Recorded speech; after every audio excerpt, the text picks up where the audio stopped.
Merci à chacune et à chacun d'entre vous de m'écouter cet après-midi. J'ai beaucoup travaillé plutôt d'ailleurs sur l'adolescence, sur les conduites à risque des jeunes, sur le mal de vivre.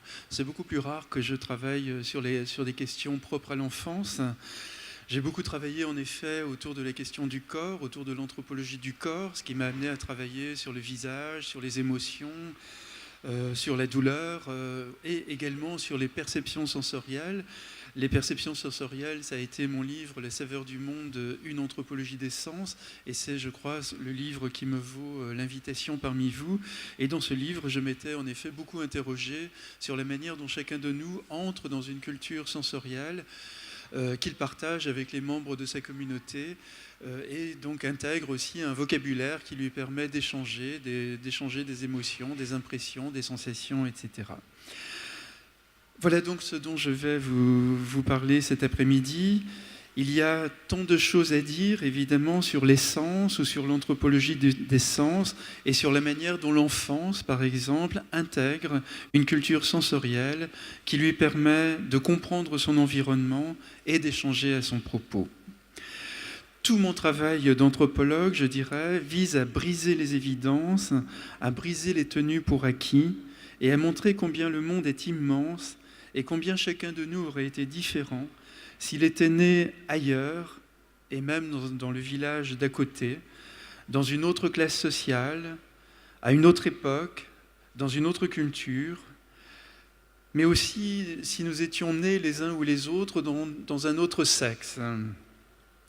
J'ai toujours essayé de construire pour ma part l'anthropologie qui est la mienne, en me mettant dans la peau d'un Amérindien d'Amazonie, par exemple, en me disant, bon, j'ai fait des études à São Paulo ou à Rio, mais qu'est-ce que je peux dire du corps qui ne trahisse pas ma communauté, mais qui me permette en même temps de rejoindre l'universel. C'est ce que j'ai essayé toujours de faire dans tous mes livres et dans mes cours aussi, évidemment, avec les étudiants. Il s'agit donc finalement de transformer toujours le monde en étonnement et en curiosité. Alors je vous propose un certain nombre de mots-clés autour de cette question des sens qui vont me permettre une balade avec vous, parce que je n'ai pas vraiment prévu un texte à lire, mais plutôt des lignes conductrices, en quelque sorte, que je compte suivre en vous racontant des anecdotes, en vous montrant comment les cultures interprètent très différemment le monde, mais aussi comment les régimes sensoriels sont très différents d'une société à une autre. Et puis ensuite, je terminerai sur la question des sens et de l'enfance, donc comment dans les premières années de sa vie, et notamment à la maternelle, comment l'enfant donc entre progressivement dans un univers de sens qui est propre à sa société. D'abord, je voudrais rappeler que le corps est la condition humaine du monde. Et donc, c'est à travers le corps, en permanence, que nous traduisons notre environnement. Nous le traduisons en images, en couleurs, en sons, en odeurs, en contact, en goût, en chaleur ou en froid, par exemple. Même ici, à l'intérieur de cette salle, où on pourrait penser que le corps est mis entre parenthèses, nous ne cessons de voir, nous ne cessons d'entendre, nous ne cessons de sentir la chaise, le fauteuil sur lequel nous sommes assis. Nous avons plus ou moins chaud ou plus ou moins froid, vous voyez. Et puis même le goût est encore présent, parce que peut-être certains ou certaines d'entre vous mangent-ils des bonbons ou des chewing-gums ou autres. Vous voyez donc même quand on a le sentiment que le monde est suspendu en quelque sorte, toujours nos perceptions sensorielles s'approprient le monde qui nous entoure. Et on peut dire d'ailleurs que même en dormant, nous continuons à interpréter sensoriellement le monde qui nous entoure. Nous sommes parfois réveillés, par exemple, par des bruits ou parce que nous avons trop chaud, ou alors nous faisons entrer le bruit que nous avons entendu dans un rêve qui lui préexistait. Et puis en même temps, il y a ce mélange donc de l'imaginaire qui nous traversait dans nos rêves et qui parfois nous saisit quand on se réveille, quand par exemple on sort d'un cauchemar et qu'on a peur également de se retrouver dans sa chambre. Vous voyez qu'il y a ce va-et-vient permanent. À aucun moment les sens ne s'arrêtent de fonctionner. sauf sans doute au moment où l'on meurt, mais en tous les cas, même in utero déjà, je le rappellerai tout à l'heure, nous sommes dans une relation sensorielle au monde qui nous entoure, et toute notre vie, nous allons être dans cette relation sensorielle avec le monde, sans qu'à aucun moment cet univers ne s'éteigne. Voilà. Les sens, par ailleurs, ne sont absolument pas une biologie appliquée. Ils sont toujours dans le registre des significations et des valeurs. Ils relèvent donc d'un apprentissage et même au plus élémentaire. En d'autres termes, tous les sens relèvent de la culture et pas d'autre chose que de la culture. Il ne suffit pas, par exemple, d'ouvrir les yeux pour voir ou de tendre l'oreille pour l'entendre. Encore faut-il qu'un immense apprentissage ait précédé notre regard sur le monde ou notre écoute du monde. Je vous en donne quelques exemples qui sont bien connus d'une certaine manière. Les aveugles, par exemple, qui retrouvent la vue, je sais pas, à 15-20 ans, par exemple, on dispose de toute une série de témoignages à ce propos. Ce sont des hommes ou des femmes qui donc sont censés avoir retrouvé la vue, mais n'en ont pas encore l'usage. Ils ne comprennent absolument pas le monde qui les entoure. Et il va falloir des mois et des mois et des mois pour qu'ils entrent, par exemple, dans la perception des formes, dans la perception des couleurs, dans la perception des échelles, de la profondeur de l'espace. Un aveugle qui retrouve la vue se retrouve dans un monde incroyablement chaotique où il n'y a que des taches. Il ne comprend pas les frontières entre les objets, entre les personnes. Les couleurs, pour lui, n'ont strictement aucun sens, puisqu'il n'a jamais appris à les nommer. Il n'a pas le sens de la distance. Et donc, quand il entre peu à peu dans cette discrimination de l'ordre visuel, il voudra, par exemple, attraper la Lune qu'il croit à quelques mètres de lui. Il lui faudra donc très très longtemps avant de s'approprier en termes de signification le monde qui l'entoure. C'est un chemin donc que chaque enfant accomplit, que chacun de nous avons accompli, mais pendant des années. Il nous a fallu des années pour comprendre qu'effectivement on ne pouvait pas aller décrocher la Lune ou faire la différence entre le bleu et le vert, entre le rouge et le noir, etc. Et rappelez-vous d'ailleurs vous-même en tant que parent, ou le travail que vous faites à l'école maternelle par exemple, quand vous apprenez à un enfant, ça c'est jaune, ça c'est bleu, ça c'est vert, etc. Ça a été un très long apprentissage pour beaucoup d'entre nous qui ne sont pas forcément d'ailleurs entrés avec facilité dans cet univers de la culture chromatique. Et puis, donc, le sens de la profondeur. L'enfant, quand il est dans son berceau, par exemple, il veut toucher sa mère qui est à une dizaine de mètres de lui. Donc, il va falloir aussi qu'il intègre cette idée qu'il y a une profondeur dans l'espace. Voilà, vous comprenez donc pourquoi un aveugle de naissance qui retrouve la vue à 15-20 ans va être dans une situation extrêmement désagréable pendant des mois. Il y a d'ailleurs Oliver Sacks qui en parle dans l'un de ses livres, mais je ne sais plus, je crois que c'est Des yeux pour entendre, si ma mémoire est bonne, qui raconte l'histoire d'un de ses amis qui était aveugle de naissance, qui toute sa vie avait passionnément rêvé de retrouver, d'avoir un jour le sens de la vue. Les progrès de la médecine font qu'un jour cet homme peut être opéré et donc disposer d'un système visuel qui lui permettrait de voir le monde sans problème.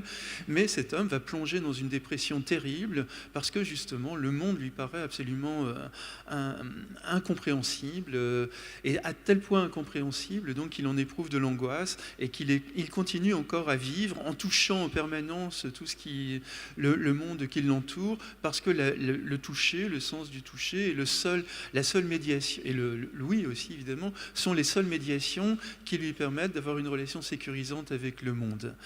Et un adolescent qui retrouve la vue va être évidemment dans une disposition meilleure.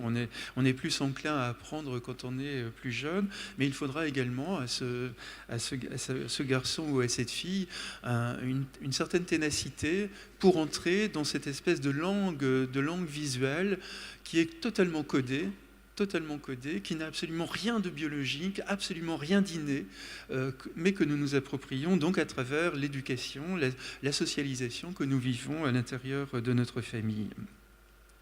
On peut faire exactement le même raisonnement autour de la surdité. On connaît un certain nombre de... J'ai oublié de vous dire, d'ailleurs, vous connaissez peut-être le très beau texte de Denis Diderot, la lettre sur les aveugles à l'usage de ceux qui voient, où il y a également de très beaux commentaires de Diderot qui a observé de ses propres yeux, si j'ose dire, des aveugles qui ont retrouvé la vue et qui étaient complètement égarés dans le monde commun. Et donc, Diderot en tire la très très belle conclusion que finalement on apprend à voir comme on apprend une langue.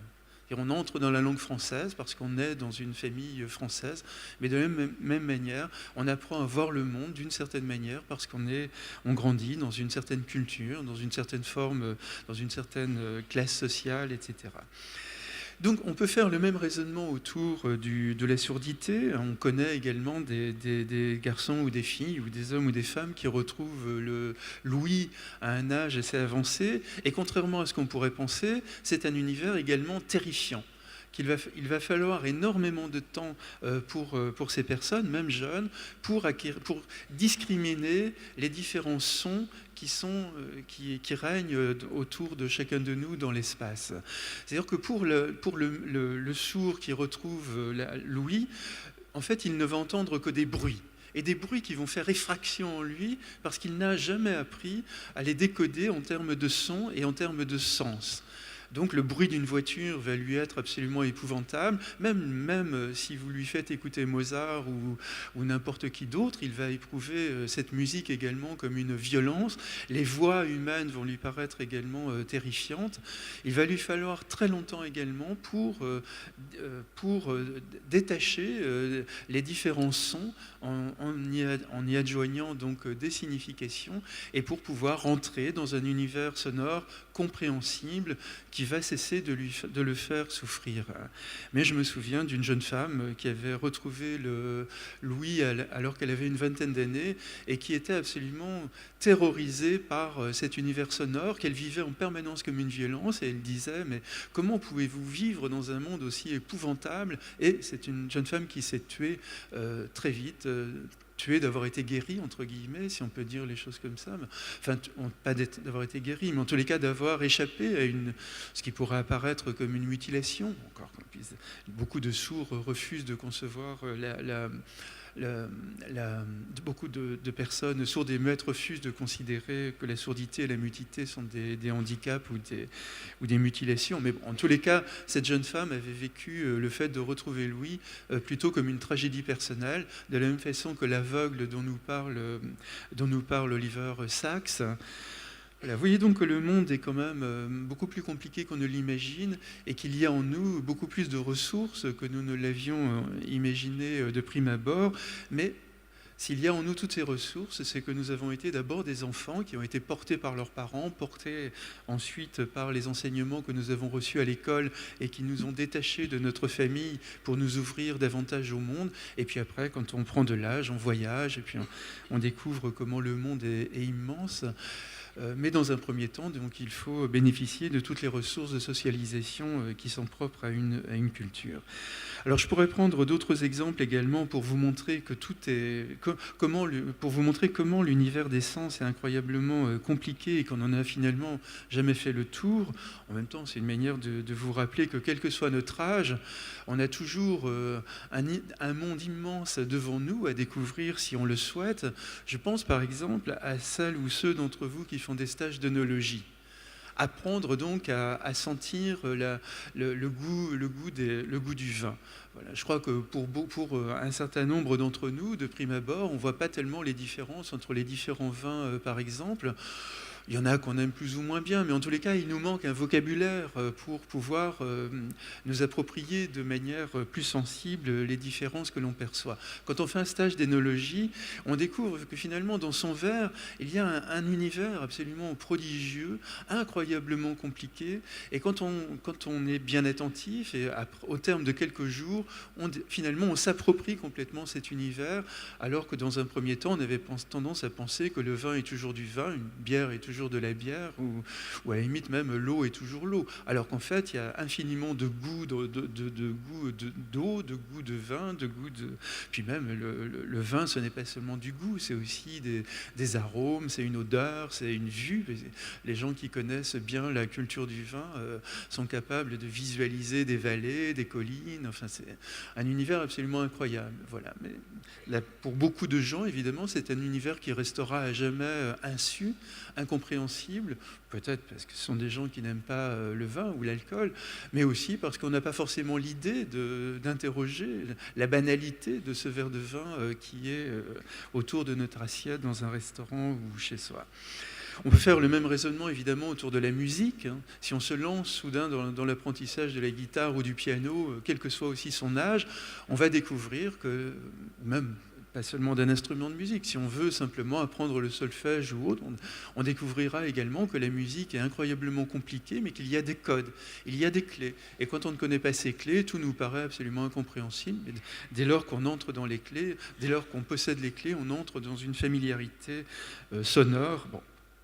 Et on pourrait comme ça poursuivre en matière de couleurs, en matière de goût, etc. On peut suivre des cours de cuisine, par exemple, et puis découvrir qu'il y a des manières d'affiner des plats de manière incroyablement étendue. Alors on ne l'aurait jamais imaginé de prime abord.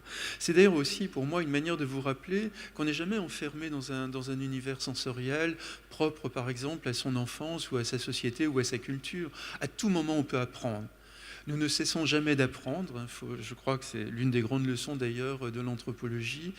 Nous ne cessons jamais de découvrir combien le monde est vaste et combien nous pourrions être différents de l'homme ou de la femme que nous sommes encore aujourd'hui. Voilà. Un autre élément très important pour comprendre l'anthropologie des sens et notre rapport à chacun de nous, notre rapport sensoriel avec le monde qui nous entoure, c'est que les perceptions sensorielles ne sont jamais une copie du réel, mais toujours une interprétation du monde qui nous entoure, toujours une traduction. Nous traduisons le monde qui nous entoure en termes d'images, de sons, de goûts, d'odeurs, etc. Mais il n'y a absolument pas une copie. Les sens ne sont pas une fenêtre ouverte sur le monde. Déjà, je viens de vous le montrer à travers la vue, à travers l'exemple de l'aveugle de naissance ou de la personne sourde de naissance qui retrouve l'ouïe. Il y a toujours une interprétation du monde qui nous entoure qui passe donc par les codes qui sont propres au voir, qui sont propres au goûter, qui sont propres au toucher, à l'olfaction, etc., dans une société donnée. Donc nous ne cessons d'interpréter le monde qui nous entoure. D'ailleurs, je vous rappelle que c'est aussi finalement une grande notion de l'anthropologie. La réalité n'existe pas pour l'anthropologue. Pour moi, le réel n'existe pas. Il existe uniquement d'innombrables interprétations autour du monde qui nous entoure. Et c'est d'ailleurs pour ça que nous pouvons parfois être en conflit ou en désaccord, en tous les cas, avec les gens qui comptent le plus au monde pour nous, parce qu'on ne voit pas les mêmes couleurs, on n'a pas du tout la même perception d'un paysage, ou même simplement trouver que son café est trop sucré ou pas assez sucré. D'une certaine manière, ça n'a aucun sens, parce que ça n'a de sens strictement que pour la personne qui sent son café. Quand on dit « mon café est trop sucré » et autres, l'autre peut dire au contraire « mais moi, je trouve qu'il n'est pas assez sucré, justement ». On est dans cet univers, d'ailleurs, qu'on dit de goût et de couleur. On ne discute pas des goûts et des couleurs, mais finalement, tout dans la vie est une question de goût et de couleur, parce que tout est interprétation. Pas seulement au niveau des sens, mais au niveau de l'interprétation qu'on donne à un comportement, etc. L'objectivité n'existe jamais, on est toujours dans une subjectivité évidemment qui est plus ou moins raisonnée, plus ou moins étayée par des arguments. Donc les perceptions sensorielles ne sont absolument pas des copies du réel, mais toujours une interprétation du monde qui nous entoure. Je vais vous en donner quelques exemples très rapides. Imaginez une forêt que vous connaissez bien autour de vous, et vous pouvez penser qu'il n'existe finalement qu'une seule forêt et que n'importe qui traverse la forêt va voir exactement les mêmes choses. Pourtant, des individus différents ne seront absolument pas sensibles aux mêmes données à l'intérieur de cette même forêt. Il y a la forêt, par exemple, du chercheur de champignons, qui avance les yeux baissés à la recherche des traces de champignons. Il y a la forêt du randonneur qui la traverse avec un regard un peu furtif en comparant les différents paysages, les différentes forêts qu'il connaît. Il y a la forêt du flâneur, lui qui pense à plein de choses qui le traversent. Il y a la forêt du fugitif, par exemple, qui cherche un coin pour se cacher, qui a peur qu'on le découvre. Il y a la forêt du chasseur, la forêt du garde-chasse aussi, la forêt des amoureux, qui eux cherchent plutôt un coin pour être tranquilles, la forêt des gens qui veulent pique-niquer et qui cherchent un coin un peu dégagé pour manger tranquillement. Mais il y a aussi la forêt des égarés, qui sont dans la peur de ne pas retrouver leur chemin et de voir la nuit qui tombe, par exemple. Il y a la forêt de l'ornithologue, lui qui va être uniquement sensible au bruit au chant des oiseaux et qui va être capable de vous dire, alors que vous n'avez rien entendu justement parce que votre culture sonore n'est pas développée dans le sens de la connaissance des oiseaux, mais l'ornithologue va vous dire, on a entendu 20 oiseaux dans le cours de cette traversée de la forêt, il y avait tel mésange, il y avait tel moineau, etc. etc. Vous voyez donc que finalement il y a 1000 forêts dans la même forêt, et que personne n'a raison, entre guillemets, sur la forêt. Chacun a sa perception de l'univers, de cet univers de la forêt. Personne n'a raison, personne n'a tort. Et en plus, on pourrait ajouter, il y a la forêt du jour et la forêt de la nuit. Et c'est encore d'autres déclinaisons de la forêt de la pluie et la forêt du grand soleil. Il y a la forêt des saisons, la forêt de l'hiver, la forêt de l'été, du printemps, etc. Vous voyez, qui prétendrait dire qu'il y a quelque part une objectivité de la forêt ? Personne. À tout moment, nous ne cessons d'interpréter la forêt, même quand on la connaît par cœur. Ce ne sera jamais tout à fait la même forêt. Puis en tous les cas, pour les autres visiteurs, ce sera toujours une autre forêt. C'est facile de faire la même expérience, simplement même devant un jardin potager, par exemple. Quelqu'un qui ne connaît absolument rien aux légumes ou aux fruits ne va absolument pas du tout avoir la même perception des plantes ou des légumes qui sont là que, par exemple, la personne qui a planté ce jardin, qui a vu grandir les haricots, les fèves, etc. Donc il y a également autant de jardins finalement qu'il existe de visiteurs dans ce jardin. On pourrait dire faire la même expérience dans une cuisine, par exemple. Une cuisine visitée par un homme serait certainement vue très différemment de la même cuisine visitée par des femmes. C'est un peu pareil dans une bibliothèque. Quand on entre dans une bibliothèque, il y a des milliers de livres. Chacun va aller à la recherche des livres qu'il connaît, des livres qu'il aime. Et puis finalement, il y aura autant de bibliothèques que de lecteurs. Il n'y a pas une vérité de la bibliothèque. Il y a autant de vérités de la bibliothèque que de lecteurs, de la même manière. Donc il n'y a pas de vérité du monde. Il y a autant de vérités qu'il existe d'individus à l'intérieur du monde. Et nos sens ne sont que des traductions personnel de notre environnement. Une traduction évidemment qui est liée aussi à notre socialisation, à notre éducation, au fait que nous soyons des hommes ou des femmes, etc. Donc cet élément du genre d'ailleurs est aussi très important, je crois, à prendre en considération. Nous ne vivons pas dans le même univers sensoriel, je pense, en tant qu'homme, en tant que femme, en tant qu'enfant, et en tant que professionnel de la petite enfance, par exemple, sans compter également les différences entre la manière dont les parents perçoivent sensoriellement le monde et la manière dont les enfants le perçoivent. Il y a aussi les différences de culture, et même dans la société française d'aujourd'hui, ou les sociétés européennes d'aujourd'hui, qui sont devenues des sociétés multiculturelles, il y a d'innombrables cultures, finalement, d'innombrables cultures sensorielles qui s'enchevêtrent à l'intérieur d'une même classe, par exemple. Alors, juste quelques mots autour de la différence de perception sensorielle entre les hommes et les femmes. Je crois qu'en tant qu'homme ou en tant que femme, non pas d'ailleurs parce qu'il y aurait une nature du féminin ou une nature du masculin, vous avez bien compris que je suis absolument opposé à toutes les approches biologique. Pour moi, tout est culturel. Hein, et quand je dis ça, c'est pas une position de principe. Je pense que la testostérone et autres ne font pas grand-chose dans le fait d'être un homme, parce qu'il y a des millions de manières d'être homme à travers les différentes sociétés humaines. Il y a des femmes qui sont extrêmement viriles, entre guillemets, dans d'autres sociétés que les nôtres. Donc pour moi, la biologie n'existe qu'à travers ce qu'en fait la culture d'une certaine manière. Mais donc il y a des différences culturelles, sociales, dans la manière dont les hommes ou les femmes perçoivent le monde. Je vous donne un exemple très simple, je crois que vous êtes nombreux à vivre. Moi qui suis un grand marcheur, quand je chemine avec ma compagne, elle est toujours sensible à d'innombrables odeurs que je cherche désespérément à ressentir moi-même, et que dans la majorité des cas, je n'arrive pas du tout à ressentir. J'ai l'impression d'un manque, évidemment, mais je sais également que j'ai grandi pour ma part dans un milieu très populaire, au Mans, dans une ville, que mes parents n'ont jamais privilégié l'essence, enfin l'odeur en tous les cas. Ma mère ne portait absolument aucun parfum. Je n'ai jamais grandi dans l'idée d'une valorisation d'essence. Je crois que les seuls, au niveau des odeurs par exemple, les seules odeurs que mes parents pouvaient me transmettre, c'était les mauvaises odeurs, entre guillemets, de la rue ou ailleurs. Mais bon, moi je n'ai eu aucune éducation olfactive en quelque sorte, et ça se traduit encore aujourd'hui dans ma vie personnelle, alors que ma compagne, qui a grandi sur les bords de la Méditerranée, a baigné dans cet univers olfactif, et elle est extraordinairement sensible, comme je pense énormément de femmes, à toutes ces odeurs de la nature, du monde extérieur et autres. Bon, c'est un exemple parmi d'innombrables autres. Donc, il y a une culture du genre, comme on dit aujourd'hui, qui fait que les hommes vont privilégier un certain nombre de perceptions sensorielles, les femmes vont en privilégier d'autres, et parfois, donc, nous vivons communément, même en couple par exemple, sur des registres sensoriels qui ne sont pas tout à fait, qui ne se superposent pas vraiment.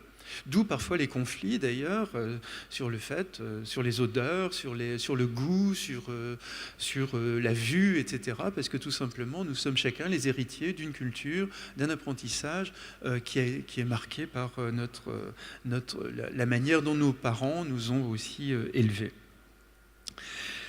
Voilà. Et donc dans une classe, vous allez avoir des enfants qui ont grandi dans des univers géographiques et culturels extraordinairement diversifiés, qui auront sans doute énormément de mal à se retrouver dans la culture française, entre guillemets, aujourd'hui. Et tout l'art de l'enseignant sera, c'est pour ça que je pense que les enseignants sont aussi quelque part des anthropologues, tout l'art de l'enseignant sera de comprendre ces différences, de leur donner des significations, et puis d'essayer d'amener l'enfant à entrer dans un autre univers sensoriel pour se dégager en quelque sorte de ce qu'il connaît de la culture de sa famille, pour cheminer vers un autre type d'appropriation sensorielle du monde, ce qui ne va que l'enrichir évidemment. Il faut conjuguer les langues, il faut conjuguer les perceptions du monde, et absolument pas les combattre évidemment. Enfin, en tous les cas, s'agissant de la petite enfance. Donc voilà, l'enfant grandit dans un registre sensoriel qui est propre à sa culture, qui est propre au fait qu'il a un petit garçon ou une petite fille. Là, il faut parfois casser les stéréotypes de genre qu'on voit déjà apparaître même dans les écoles maternelles. Ça, c'est un truc pour les filles, c'est nul, c'est pas pour les garçons, je crois. Ce sont des stéréotypes, des préjugés à combattre.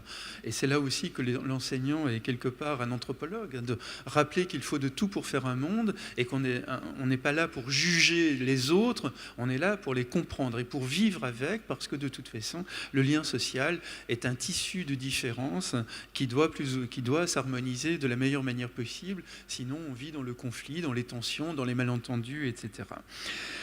Donc voilà, ne jamais oublier ces différences de perception sensorielle qui sont propres aux différences sociales, culturelles, différences de classe également. Un gamin qui grandit dans un milieu très populaire aura sans doute, en tous les cas quand il arrive à l'école, disposera de moins de clés pour comprendre le monde qui l'entoure qu'un enfant qui grandit dans un milieu plus privilégié. En tous les cas, ça ne veut pas dire que l'un est plus pauvre que l'autre au niveau de son appréhension du monde, mais en tous les cas, cas, la culture scolaire va privilégier plutôt une culture de classe moyenne, en quelque sorte. Et je pense que c'est bien de briser ces frontières de classe et d'apprendre à tous les enfants que le monde est donc plus compliqué qu'ils ne le croyaient de prime abord. Et puis, il y a aussi la question, d'ailleurs, à mon avis, très importante de la langue, qui a été beaucoup abordée par les pédagogues. Pour moi, il y a tous les travaux, par exemple, de Alain Bantolila, par exemple. Mais pour moi, d'un point de vue anthropologique, ça renvoie à d'autres travaux qui datent des années 20-30 aux États-Unis, notamment les linguistes Benjamin Lee Whorf et l'anthropologue Edward Sapir, qui avaient montré que finalement, les enfants et les cultures disposaient de langues qui ne leur permettaient pas de comprendre un certain nombre de données inhérentes à l'environnement. Non, je ne m'exprime pas très bien. Il y a un certain nombre de données du monde qui sont très difficiles à traduire d'une langue à une autre. Voilà. Quand on est voyageur, d'ailleurs, on s'en aperçoit très vite. Et en plus, quand on donne des conférences comme moi et qu'on doit être traduit, des fois, je m'aperçois que c'est extrêmement difficile d'être traduit, par exemple, en japonais ou en chinois ou dans des langues comme ça, parce qu'ils vous disent, chez nous, le verbe être n'existe pas, ou vous parlez d'une couleur, mais on ne voit pas du tout de quelle couleur il s'agit, qu'est-ce que c'est, vous nous parlez de cette émotion, mais on a du mal à comprendre. Voilà. Donc, c'est ce qu'on appelle en anthropologie l'hypothèse Whorf-Sapir. C'est l'idée que notre perception du monde est tissée dans la langue. Et que plus on dispose d'un vocabulaire large, plus on est capable de penser le monde dans sa diversité. Et donc un enfant qui grandit dans un milieu dont les parents vivent dans une pauvreté linguistique, par exemple, c'est un enfant qui aura énormément de mal à interpréter le monde qui l'entoure. Il va réagir beaucoup plus par la violence, par la colère. Ça, par exemple, ce sont les thèses que défend Alain Bentolila dans ses livres. Un enfant qui n'arrive pas à s'exprimer, au bout d'un moment, il en aura ras-le-bol et puis il va s'insurger contre son enseignant ou casser la gueule à un autre élève. Mais pourquoi ? Pas parce qu'il est méchant ou agressif. Il bute, il est dans un sentiment d'impuissance pour dire ce qu'il ressent réellement. Et donc, je pense, comme Bentolila et plein d'autres linguistes, que c'est très important dans les premières années de l'école que l'enseignant soit une sorte de passeur, en quelque sorte, de passeur de la pluralité des mondes, et montre à l'enfant qu'il y a un vocabulaire qui est beaucoup plus étendu que celui qu'il utilise dans sa famille. D'autant plus qu'il y a beaucoup d'enfants qui sont scolarisés d'ailleurs dans nos écoles, et dont les enfants à la maison ne parlent strictement qu'arabe ou d'autres langues africaines ou d'ailleurs. Donc là aussi, l'enseignant comme anthropologue qui ouvre au monde, qui fait cheminer un enfant, qui lui montre combien le monde est donc beaucoup plus compliqué qu'il ne l'imaginait. Mais ça passe beaucoup par la langue, puisque par exemple pour nommer les couleurs, je vous donne un autre exemple pour vous montrer que la culture sensorielle est en effet extraordinairement fascinante et compliquée. Il y a des sociétés où il n'existe que 2 mots pour désigner l'ensemble des couleurs. 2 mots. D'ailleurs, ça va être plus ou moins des choses claires, plus ou moins des choses obscures. Mais vous avez au milieu de tout ça le rouge, le vert, le bleu, etc. Alors, il y a d'autres sociétés au contraire, où par exemple, vous avez plus d'une centaine de mots pour désigner le rouge, comme dans la société maori, par exemple, en Nouvelle-Zélande. Vous avez des centaines de mots pour désigner le blanc, comme par exemple dans les cultures du Grand Nord. Alors, vous voyez que si nous autres occidentaux, nous nous baladons par exemple dans l'Arctique, on a l'impression que tout est blanc et que tout est uniformément blanc. Alors qu'un Inuk qui passe par là et avec qui vous dialoguez, il est capable de vous discriminer d'innombrables nuances de blanc. Et c'est très important parce que s'il n'est pas capable de reconnaître une nuance de blanc, il va peut-être mourir. Si vous avez vu le film magnifique de Akira Kurosawa, d'Erzu Uzala, vous vous rappelez par exemple de cette séquence extraordinaire sur la banquise où un explorateur russe et un autochtone qui est son guide, donc il chemine sur la banquise, et puis soudain l'explorateur voit son guide s'affoler complètement et il lui dit à toute allure, si on n'a pas construit un igloo dans 1 minute, on est mort. Et l'explorateur le regarde en disant mais Derzou, tu divagues, il fait beau, etc. Et puis bon, il suit le mouvement et ils construisent. Et c'est d'ailleurs sublimement filmé par Kurosawa, parce qu'en l'espace d'une minute, caméra devant les deux personnages, en effet, tout s'obscurcit de façon absolument vertigineuse. C'est-à-dire que ce guide a perçu un infime changement de tonalité de la banquise. Il a compris qu'une tempête de neige était en train de s'avancer vers eux. Voilà, mais nous, ça ne nous sert à rien, d'une certaine manière, de connaître d'innombrables nuances du blanc, par exemple. Bon, mais en tous les cas, pour vivre dans nos sociétés, il faut avoir un minimum de connaissances d'un certain nombre de couleurs. Et plus un enfant dispose d'un vocabulaire chromatique important, et plus il est capable de décoder le monde avec des nuances, et puis donc plus il est capable de dialoguer, de discuter avec les autres, en étant sensible à ces nuances. Mais vous voyez, ces nuances, ça passe par un vocabulaire. Sinon, on est un peu pâteau. On dit c'est bleu, oui, c'est un peu foncé, c'est un peu clair, etc. Bon, mais ça ne nous dit pas grand-chose. Alors qu'un peintre coloriste, par exemple, est capable d'un mot de nous dire oui, ça c'est tel bleu, et c'est très différent de tel autre bleu, etc. Vous voyez, donc plus on dispose d'un vocabulaire large, et plus on est capable de penser le monde dans sa diversité. Quand on pense le monde avec 1000 ou 2000 mots, c'est un monde extrêmement pauvre, et c'est un monde qui se caricature d'une certaine manière, mais c'est en même temps très difficile de discuter avec des gens qui ne disposent pas d'un vocabulaire, on peut discuter avec des gens qui ont un vocabulaire très pauvre, mais par contre, si vous êtes devant quelqu'un qui ne veut pas vous comprendre, vous aurez énormément de mal à le convaincre que le monde est un peu plus compliqué que ce qu'il a l'air d'en penser. Et puis le drame, c'est plutôt les relations interculturelles, hein, qui peuvent se passer à l'école, qui peuvent se passer au tribunal ou ailleurs, dans des tas de circonstances de la vie, où des hommes ou des femmes sont dans une impuissance absolue à traduire leurs sentiments. Parce qu'ils ils ont une connaissance très pauvre de la langue française, par exemple, ou bien ils sont traduits par des traducteurs qui n'ont pas non plus une grande connaissance de la langue française, et ça aboutit à des tas de malentendus, et parfois des passages à l'acte violents, parce que quand on se heurte à un sentiment d'impuissance, il y a une volonté de corps à corps, d'une certaine manière. Donc ça, c'est très important pour moi, d'élargir le vocabulaire de l'enfant, par exemple, et ça va de pair avec une éducation sensorielle également. Alors, je continue mon propos, d'où d'ailleurs l'importance des ateliers consacrés à l'éducation des sens à l'école. Bon, je vais peut-être aller plus vite parce que ça, vous le faites, je crois, de manière très régulière. Les ateliers de cuisine, par exemple, en impliquant les garçons pour leur montrer que faire l'amour de la cuisine, c'est pas uniquement le privilège ou la condamnation des femmes, mais c'est un homme peut être un aussi bon cuisinier qu'une femme. Il y a autant de plaisir à cuisiner pour un garçon ou pour une fille. Donc là aussi, c'est faire voler en éclats les préjugés. Même chose à propos de la musique, à propos des sons, à propos de plein de choses. Bon, mais je sais qu'il y a de nombreux ateliers dans ce sens dans les écoles maternelles. Alors, un autre point également très intéressant à interroger, c'est l'idée qu'il y a 5 sens. Hein, on parle couramment des 5 sens, etc. Alors, pourquoi j'ai écrit un jour, pourquoi je me suis lancé un jour dans ce travail sur l'anthropologie des sens ?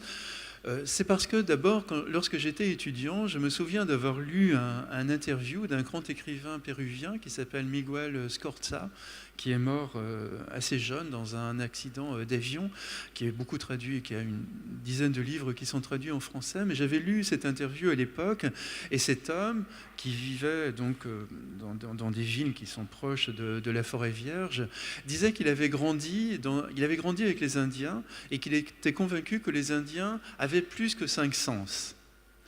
Il était certain, pour avoir vécu avec eux, que les Indiens disposaient d'autres sens que les nôtres. Mais en même temps, quand le journaliste lui disait « Mais est-ce que vous pouvez préciser votre pensée ?» Là aussi, vous voyez l'obstacle du vocabulaire, il n'arrivait pas à trouver les mots pour le dire. Et donc il disait « Je le sens, je le sais, mais je ne peux pas l'expliquer davantage. » Voilà. Et je crois que j'ai longtemps porté cette énigme de me dire « Mais je suis sûr qu'il y a plus que 5 sens, mais comment faire exploser cette tradition qui vient d'Aristote, d'ailleurs ?» C'est Aristote qui, dans l'un de ses ces traités, je ne sais plus lequel, dit voilà, il y a 5 sens, la vue, l'ouïe, etc., etc. Mais en même temps, donc au-delà de l'expérience que décrivait Miguel Scorza, il y a beaucoup d'ethnologues également qui disent qu'il y a sans doute d'autres sens dans un certain nombre de sociétés, mais qu'effectivement on bute sur le langage et on n'arrive pas vraiment à les décrire. Par contre, il y en a qu'on peut décrire et que j'ai rencontré quand j'étais plus jeune aussi, dans une certaine partie de mon travail, j'ai beaucoup travaillé avec des guérisseurs notamment. J'étais très ami avec une magnétiseuse qui avait des voyances comme ça et qui voyait des choses absolument fulgurantes. Donc la voyance, et puis j'ai vécu aussi pas mal au Brésil, donc j'ai assisté à des rites de possession. J'ai été moi-même en contact avec des dieux qui descendent dans la personne, dans des gens que vous connaissez dans la vie quotidienne, mais qui provisoirement sont devenus des dieux, et ce sont des dieux qui s'expriment à travers eux et qui ont également des capacités de voyance absolument incroyables. En d'autres termes, ils vous disent sur vous, par exemple, ils voient des choses sur vous que vous n'avez éventuellement jamais dit à personne. Donc c'est le thème de la voyance, entre guillemets. Ça peut être aussi le thème de la clairaudience, c'est-à-dire des hommes ou des femmes qui entendent des sons, qui entendent des voix, qui sont des voix que vous connaissez vous-même, mais qui n'ont aucune raison d'avoir entendu un jour dans leur vie. Voilà, donc l'univers sensoriel, vous voyez, est quand même un univers aussi très très compliqué, et sans doute, il y a plus que 5 sens, mais il faudrait élargir le vocabulaire pour pouvoir en rendre compte.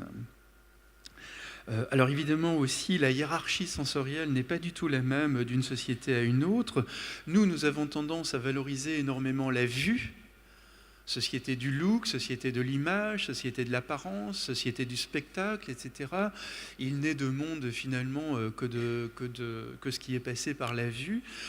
L'ouïe jouit également d'un statut assez privilégié, beaucoup moins que la vue quand même, mais l'ouïe est très valorisé quand même, d'autant plus avec l'émergence du portable qui amène beaucoup à parler quasiment sans arrêt, alors qu'auparavant il y avait quand même davantage de moments de silence ou d'intériorité en quelque sorte.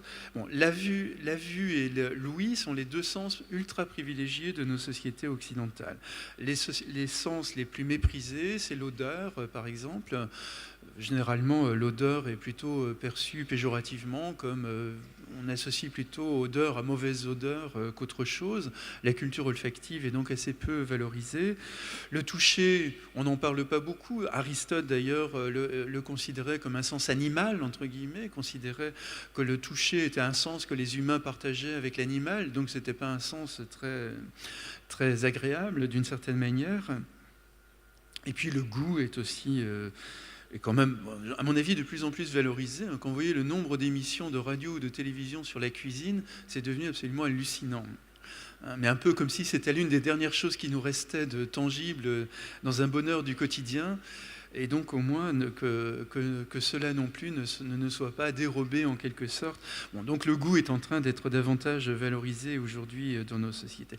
Mais il y a d'autres sociétés humaines où la vue est totalement, n'est pas dénigrée, mais est un sens tout à fait ordinaire. Et on va valoriser davantage l'odeur, par exemple, l'odeur ou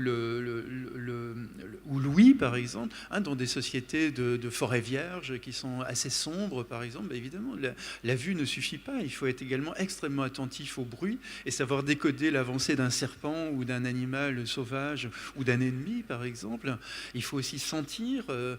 Donc voilà, les hommes ou les femmes de ces sociétés développent un sens extrêmement aigu de l'odorat, de l'olfaction ou de l'ouïe, par exemple, la vue restant à leurs yeux un sens très secondaire. Donc il y a une hiérarchie des sens qui est très différente culturellement, socialement, historiquement sans doute également. Un autre point D'ailleurs, quand on dit quelle est sa vision du monde, vous voyez, quelle est ta vision du monde, comment tu vois les choses, etc. Vous voyez combien les métaphores visuelles sont omniprésentes dans nos sociétés. On ne dira jamais quelle est ton olfaction du monde. Quelle est ta tactilité du monde? Alors qu'on pourrait penser que dans certaines autres sociétés humaines, où par exemple l'olfaction est le sens majeur, eh ben les hommes, les personnes se diraient plutôt entre elles, quelle est toi ton olfaction des choses? Moi je sens les choses comme ça, etc. Nous on va dire plutôt je vois les choses comme ci, comme ça, etc. Vous voyez comment d'ailleurs je n'ai pas le temps de développer ça, le temps court très vite, mais vous voyez comment notre langage est profondément imprégné de métaphores sensorielles qui en disent long sur le statut des sens dans nos propres sociétés. Alors, je vois qu'il me reste une dizaine de minutes, hein, je ne me trompe pas.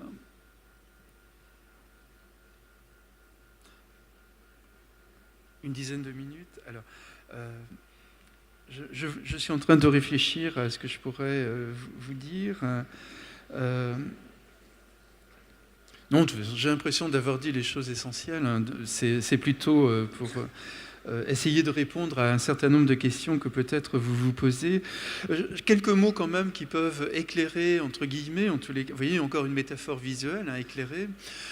Quelques mots qui peuvent éclairer le mal de vivre de certains enfants ou de certains adolescents dans la relation de ce mal de vivre avec les perceptions sensorielles.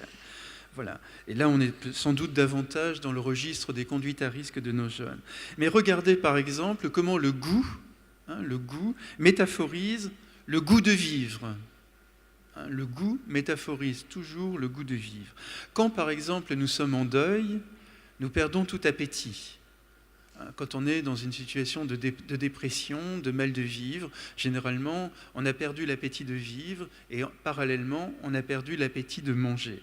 Et donc, on n'a pas faim. D'ailleurs, on n'a absolument plus faim. Mais regardez l'importance aujourd'hui des troubles alimentaires chez beaucoup d'adolescentes, mais aussi chez beaucoup d'adolescents qui ont perdu le goût de vivre. Et qui sont également dans une relation totalement désorientée avec l'alimentation. Mais vous retrouverez ça évidemment chez des enfants aussi, mais de façon plus spectaculaire au moment de l'adolescence. Avec donc quand on dit d'ailleurs je n'ai plus goût à rien, quand on dit je n'ai plus goût à rien, généralement on n'a pas non plus énormément envie de manger. On est plutôt devant le fait de manger comme devant une tâche à accomplir. Également le toucher. Le toucher, c'est le sens de la. Enfin, le toucher, c'est le fait, je touche le tissu qui est sur cette table, je suis dans la tactilité, dans le contact. Mais en même temps, on dira, c'est un enseignant qui a un bon contact avec ses élèves. Vous voyez, on passe du toucher à la relation. Et c'est le vocabulaire du toucher, le vocabulaire tactile, ou cutané d'ailleurs, qui sert dans nos sociétés, dans la langue française, dans beaucoup de langues européennes, qui sert à mesurer la qualité de relation avec les autres, donc la qualité de contact. Et d'ailleurs, tout un tas de vocabulaire, de mots et d'expressions le disent. Quand on dit, par exemple, ce sont des propos qui m'ont écorché vif, ça m'a fait énormément mal quand j'ai entendu ça, ou au contraire, quand on dit, c'était comme un baume que cette personne me passait sur le corps en me disant ça, ou quand on dit encore, c'est une peau de vache, hein, pour dire c'est quelqu'un qui supporte, qui tient le coup, qui supporte tout, c'est un dur à cuire, non, plutôt c'est un dur à cuire, celui qui supporte plein de choses. C'est une peau de vache parce que c'est quelqu'un de désagréable, d'animal, etc. Bon, mais on pourrait faire un exercice comme ça. Dans mon livre, j'en avais marqué au moins 2 pages. La langue française est imprégnée de ces métaphores, soit cutanées, qui renvoient donc à la peau, soit à la tactilité, pour dire la qualité du contact avec autrui.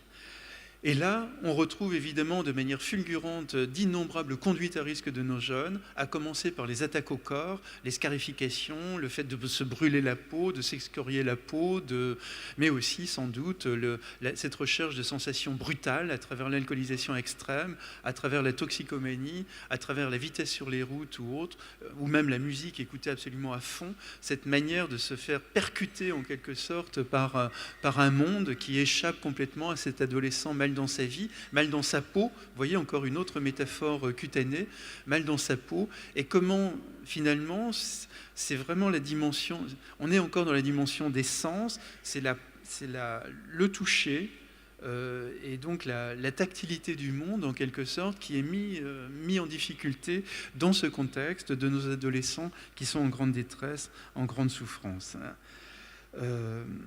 Je pense que ce sont l'ouïe, par exemple, dans nos sociétés, est toujours associé au savoir. D'ailleurs, c'est le sens de l'entente. L'entente, on s'entend bien, mais aussi dans le sens où on on connaît une bonne entente entre collègues, par exemple. Mais aussi, Louis, c'est le risque du malentendu. Malentendu avec un tiré au milieu. Mal entendu. Parce qu'on n'a pas du tout compris ce que l'autre nous a dit à cause de sa langue, à cause de sa voix, etc. Mais Louis est en général le sens de l'entente, le sens de l'entendement également. C'est souvent par Louis que passe le savoir, la connaissance, le monde des livres, etc. Et le monde de l'enseignement, d'ailleurs, qui est énormément un monde oral, et donc un monde entendu par l'élève, mais qui doit être entendu dans les deux sens du terme. Entendu aussi au sens de l'intelligence. Voilà. Alors pour aller vraiment très vite dans un parcours des sens et de l'enfance, les sens qui sont premiers au moment de la naissance, c'est évidemment le toucher, puisque même in utero, l'enfant est en contact avec les parois utérines, par exemple, et puis il accompagne les mouvements de sa mère dans la vie quotidienne. Louis est également présent déjà in utero, puisque l'enfant entend les voix de ses proches, mais également les musiques que les parents ou la famille écoutent, mais aussi parfois malheureusement les cris, les conflits, tous les problèmes de malentendus ou de mésentente à l'intérieur du couple. Donc finalement, à la naissance, nous sommes déjà dans un univers sensoriel. D'ailleurs, des tas de travaux des tas d'expériences ont été montées qui montrent qu'un enfant peut reconnaître à l'odeur sa mère, peut reconnaître également au son de la voix sa mère parmi une dizaine de femmes qui s'adressent à lui, etc. Donc il y a déjà une certaine imprégnation des sens au moment de la naissance, donc surtout le toucher et l'ouïe. Il faudra beaucoup plus longtemps pour que l'enfant intègre la vue. Il va lui falloir des mois pour qu'il puisse discriminer les différents visages qui se penchent sur lui dans son berceau.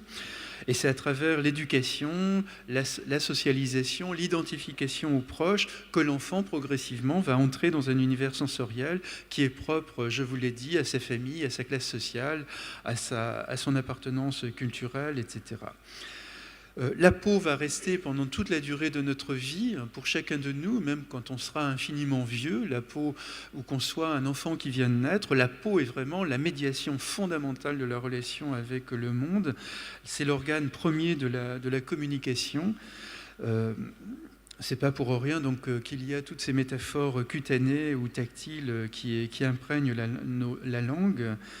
Alors, on a beaucoup souligné, notamment des anthropologues comme Ashley Montagu, peut-être certains ou certaines d'entre vous ont lu le très beau livre La peau et le toucher, qui était un classique dans les années 60-70, mais je crois malheureusement qu'il n'a plus été réédité, mais on le trouve facilement dans toutes les bibliothèques. Ashley Montagu était un anthropologue américain qui écrivait dans les années 40, 50, 60. Et Ashley Montagu démontrait, à travers toute une série d'expérimentations et d'observations, combien la stimulation tactile était très très importante pour le développement d'un enfant, pour le développement de l'intelligence sensible en quelque sorte de l'enfant. En ce sens, il était un peu critique envers la manière dont les femmes américaines avaient tendance à tenir leur enfant un peu à distance. C'est le puritanisme américain, en tous les cas chez les WASP. À mon avis, c'est très différent dans la population noire américaine et dans la population d'origine mexicaine, par exemple. Mais en tous les cas, dans la population WASP, il y a un certain puritanisme qui s'exprime, qui fait qu'on évite les relations trop corps à corps avec l'enfant. Et Ashley Montagu, comme d'ailleurs l'anthropologue Margaret Mead dans les années 70, dénonçait un peu cette éducation un peu à distance, un peu qui ne contribuait pas tellement à la valorisation du corps, du plaisir d'être soi, etc. Et je pense d'ailleurs que ce sont cette relation un peu à distance avec l'enfant, donc une mise à l'écart de la stimulation tactile, on la rencontre de plus en plus dans nos sociétés, avec des adolescentes qui ont grandi sans modèle d'identification avec leurs parents, donc qui ont leur enfant, je dis des adolescentes ou des jeunes mères en tous les cas, qui ont un enfant sans jamais avoir vu leur mère s'occuper d'un autre enfant. Donc la transmission a été rompue. Je vous rappelle qu'il y a encore une quarantaine d'années, nous grandissions dans des familles avec 3, 4, 5 enfants, et là, chacun de nous voyait notre mère allaiter ou s'occuper des plus petits de la fratrie. Aujourd'hui, dans une époque d'enfants uniques et d'enfants très tardifs par ailleurs, la transmission est absolument rompue, et c'est ce que disent énormément de sages-femmes ou d'infirmières dans les lieux ou dans les maisons de naissance. C'est le fait que beaucoup de jeunes mères ne savent pas comment porter leur enfant. Et elles disent, mais je vais le faire tomber, qu'est-ce qui va se passer, je ne sais pas comment faire, etc. Et là, on peut dire que il faut vraiment que la jeune mère fasse un effort sur elle-même pour intégrer physiquement son enfant à travers un corps à corps qui va être très très important pour son développement. Sinon, élever l'enfant à distance, ça risque fort un jour ou l'autre de devenir une source de difficultés ou de problèmes. En tous les cas, c'est mal démarrer la parentalité. Bon, je passe là-dessus. Je termine bientôt, je voudrais juste dire un mot. Oui, dans d'autres sociétés humaines, vous le savez bien, on peut évoquer l'Afrique noire, on peut évoquer le Maghreb, on peut évoquer beaucoup de sociétés d'Asie ou d'ailleurs. Les relations parents-enfants ou parents avec le groupe, enfants pardon, avec la totalité du groupe, passent par une tactilité absolument permanente. L'enfant passe de main en main, de bras en bras, jusqu'au moment où il va faire ses premiers pas tout seul et où il va évidemment jouer avec les enfants de son âge. Mais pendant très longtemps, dans la plupart des sociétés humaines, donc l'enfant est dans un corps à corps permanent avec ceux qui lui sont le plus proches. Que ce soit en termes de famille ou en termes simplement de voisinage, puisque dans les sociétés du Maghreb, dans les sociétés africaines, ou encore dans d'autres sociétés, tous les enfants, peu importe de qui ils sont les fils ou les filles, sont touchés et stimulés absolument de la même manière. Alors, la vue est un autre sens important. Je l'ai évoqué tout à l'heure en vous disant que sans le savoir, nous entrions les uns et les autres dans un univers visuel parce qu'on nous a appris à nommer les couleurs, à nommer les formes, à avoir un sens de la distance, etc. Bon, donc, je crois que là, je n'ai rien à ajouter de particulier en la matière, mais simplement rappeler donc, que la vue, pour voir, il ne suffit pas d'ouvrir les yeux, il faut encore qu'on nous apprenne à voir. Et c'est la tâche aussi des enseignants à l'école. L'enfance également vit dans un bain sonore. Là, c'est plutôt la voix qui joue un très grand rôle. Bon, là, je n'ai pas le temps de développer les innombrables déclinaisons de la voix dans la vie quotidienne ou dans la relation à l'enfant, par exemple. Mais l'enfant est porté par la voix des gens qu'il aime, la voix notamment maternelle, qui est une voix qui nous accompagne, je crois, toute notre vie. Je n'ai pas le temps de vous raconter des anecdotes à cet égard, mais parfois même c'est la voix maternelle. Je vous raconte quand même celle-là parce qu'elle est très belle. Elle est aussi, mais je finis dans les 3-4 minutes. Oui, c'est dans ce grand livre, William Styron, le titre m'échappe tout d'un coup, je ne sais pas, La traversée des ténèbres, mais c'est un titre un peu comme ça. William Styron donc, raconte sa dépression. Une dépression absolument terrible, qui l'a complètement foudroyé. C'est l'un des plus grands écrivains américains contemporains, mais vous voyez, et c'est ça qui caractérise aussi la dépression, il ne suffit pas d'avoir une vie heureuse et d'avoir le sentiment que tout baigne.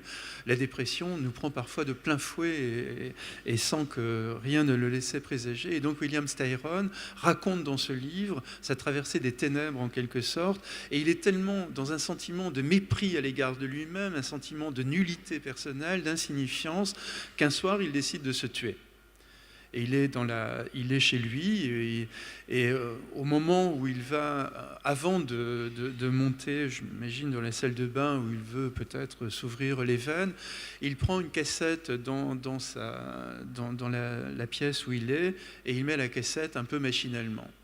Et la cassette, la cassette renvoie à l'enregistrement de chants qu'il a un jour enregistré, donc je ne sais plus dans quelles circonstances. Et soudain, parmi ses voix, il entend un chant que lui chantait sa mère quand il était tout petit. Et il est absolument bouleversé par le retour fulgurant de cette voix maternelle au moment où il s'apprête à se tuer, et c'est le moment où sa dépression s'achève. Voilà.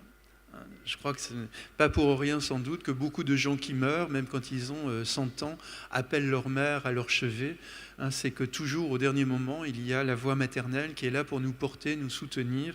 Et c'est ce que vivent évidemment beaucoup d'enfants. Par contre, d'autres enfants sont privés de la voix maternelle parce qu'ils ont une mère un peu marâtre ou qui ne les aime pas ou qui les engueule tout le temps ou autre. Bon. Mais en tous les cas, la voix maternelle, donc une certaine modalité du son, joue un rôle très important, je crois, dans la vie de chacun de nous, que ce soit par défaut ou au contraire comme une protection contre l'adversité. Il y a l'apprentissage de l'odeur, donc j'ai dit tout à l'heure combien elle était marquée par les appartenances de genre. On apprendra sans doute davantage aux filles à ressentir les odeurs, les parfums, etc., alors qu'on aura tendance à oublier un peu les garçons, ce qui, à mon avis, est un peu fâcheux. Et puis, je résume vraiment à toute allure mon propos. Et puis la formation du goût. Là aussi, je crois qu'on est énormément prisonnier pendant, en tous les cas, un certain temps dans sa vie, mais on peut rester prisonnier jusqu'à la fin de ses jours si personne ne nous montre qu'il y a également d'autres cuisines dans le monde. Mais on reste très prisonnier des plats maternels, entre guillemets. Donc un enfant risque de ne valoriser que les plats auxquels il est accoutumé. Et je crois que l'école, justement, est un lieu d'ouverture à une cuisine culinaire, oui, je suis fatigué, je m'excuse. À une culture culinaire qui lui permet donc de comprendre qu'effectivement, on peut aimer d'autres plats, on peut aimer d'autres gâteaux, etc. Et je crois que là, l'école maternelle est un lieu de choix, en quelque sorte, pour ouvrir l'enfant, surtout si on invite les mères à venir faire de la cuisine avec les enseignants. C'est un beau moment d'apprentissage de la pluralité des mondes. Voilà. Je termine d'un mot, de quelques phrases que j'ai notées tout à l'heure. Donc l'enseignant est face à l'enfant comme l'est finalement un anthropologue. Il s'agit pour l'enseignant de comprendre les différences, de les mettre en lien également, de mettre en lien les différences qui sont portées par tous ces enfants, apprendre également à ces enfants la distance à l'autre, éviter que l'enfant ne cesse de juger, de considérer qu'il y a des trucs pour les filles et des trucs pour les garçons, il y a des trucs qui sont nuls et des trucs qui sont extraordinaires, faire voler en éclats tout ce système de référence pour montrer qu'il faut de tout pour faire un monde. Pour moi, c'est une phrase clé pour l'école, c'est ce qui pour moi définit le mieux l'anthropologie. Il faut de tout pour faire un monde et on est là pour comprendre le monde, on n'est jamais là pour le juger. Sauf quand la violence apparaît, le meurtre, etc. Mais en attendant, on est plutôt là pour comprendre. Donc l'enseignant, je le vois comme un compagnon ou comme une compagne de route de l'enfant, comme un passeur également, un passeur